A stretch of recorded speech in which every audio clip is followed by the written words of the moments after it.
So I'm going to give you a very impromptu video on how to use a crimper and of course wire stripper / wire cutter. It's not complicated. So first of all, in addition to these, you need your spade terminal. Notice this is an uninsulated one. That's exactly what we want. It's got these little plastic insulating boots that you can put on them. You don't need those, but I recommend it. And then of course we have our wire. I'm just using some of these little breadboard jumper wires.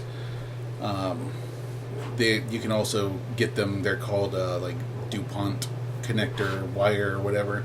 But anyway, this is 22 AWG. In my opinion, this is the perfect size for making a wiring harness with. Now, as I stated before, my wiring harnesses are ugly and disgusting, so please don't think I'm trying to act like I know everything there is to know about making wiring harnesses. So anyway, first step, in this case, I'm going to cut the little DuPont tip off of it because I don't need it. But then you just take your wire, you look at your little gauge here. It's kind of hard to see because my camera sucks, but it has numbers on it that show you the different gauges of wire, and you just put your wire into the hole that has the gauge on it that you're going to be cutting or you're going to be stripping, and you just pop it like that. Now you got stripped wire.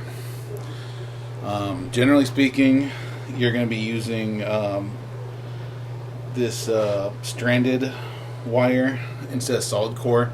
It's like a bunch of little tiny copper strands.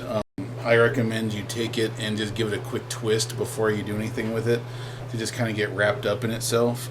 Now this is not something that everyone does, but I do it just because it makes things a little easier, and I think it makes the connection a little stronger.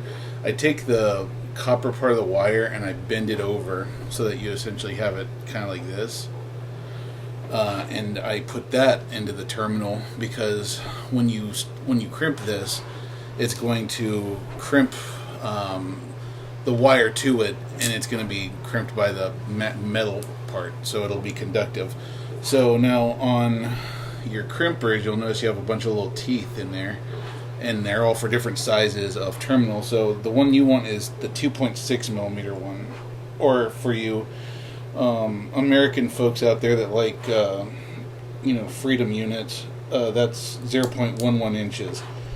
So with this crimper, as you can see, well, maybe you can't, but it actually holds the terminal in there for you. And look, like I could take my hand off it and it won't go. It locks in place. So with it holding it in place, you can literally just take your wire, stick it in the little end there. I mean, it's hard to see, but I've got it in there, with the wire facing down towards the big metal part, and then you just squeeze, and ta-da, you have a crimped wire. If you want to put the little boot on it, you just go to the other end, and oops, I forgot to cut the other end off of it. You just put it on there and slide it all the way up to the terminal, and it'll just fit over it like a glove. And of course, you can, if you're dealing with wire that's already connected to something, you can slide this boot on before you put the spade terminal on it, to make it easier.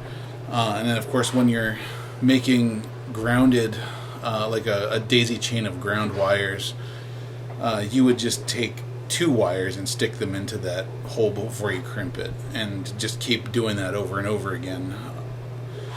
That's it, really. There's not much else to it. I hope that helps. See ya.